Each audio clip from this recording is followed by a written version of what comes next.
I don't object to the cutting away of certain bramble patches if other brambles are to take their place, or anything that will appear spontaneous and not need watering or care. More mowing or dug ground I object to. Less wildness and disorder I object to.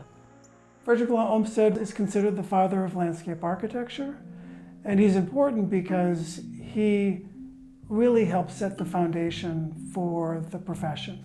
The philosophical underpinnings of the importance of public space, the value to society, he and others, but he was really the lead force in crafting and creating and defining the field of landscape architecture.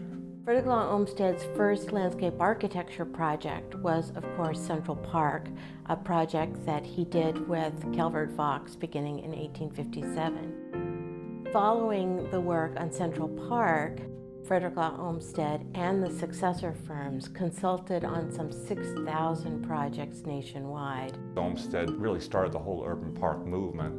And I think it also established the idea that there was an obligation that government had to provide a place like Central Park. And this really would develop even more so as Olmsted's career continued. And I think one of the really seminal turning points for this idea was when Yosemite in California was set aside as public space, and Olmsted was involved with kind of developing the philosophical underpinnings of why that should be. He wrote a report that is really considered to be kind of a cornerstone for not only the whole conservation movement, but directly to the National Park Service itself. Fairsted was Olmsted's home beginning in 1883, and it is where the Olmsted firm came to develop. He had had an office with Calvert Vaux in New York, but as work on the Boston Park system developed and his collaboration with H.H. Richardson developed, Olmsted chose to move and relocate here to Brookline and develop this as his home and office. He moved here kind of at the height of his career. He had already designed Central Park, Prospect Park, had expanded his portfolio to include things like the Capitol grounds in Washington, D.C. Though Frederick Olmsted Sr. is the most famous Olmsted, it's actually his sons who are the most prolific. And if you look at the body of work, probably close to 85% of those projects would have been done during that, what they call the Olmsted Brothers era. So what the Olmsteds are doing here is they're living here, this is their home, but their office is creating all these documents that then were basically being sent all across the country and put into 3 dimensions, which I think is a really cool thing. Here at Fairsted, we maintain an extensive and comprehensive collection of archives. We have over 200,000 plans and photographs. These archives are used extensively for research. We have hundreds of thousands of hits online every month.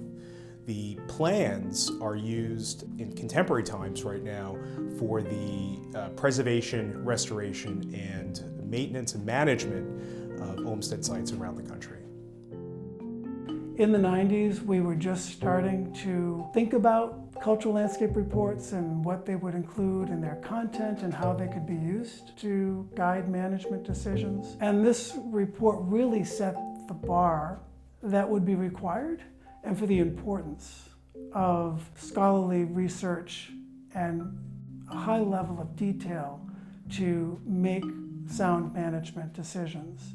The landscape is an intimate example of Olmsted's design principles that you can see in the full range of his parks and landscapes elsewhere. The landscape includes both pastoral and picturesque elements, including the rolling, peaceful south lawn, as well as more rugged and wild areas such as the Hollow or the Rock Garden. The Fairsted landscape is unusual as a historic landscape because it is very informal in character.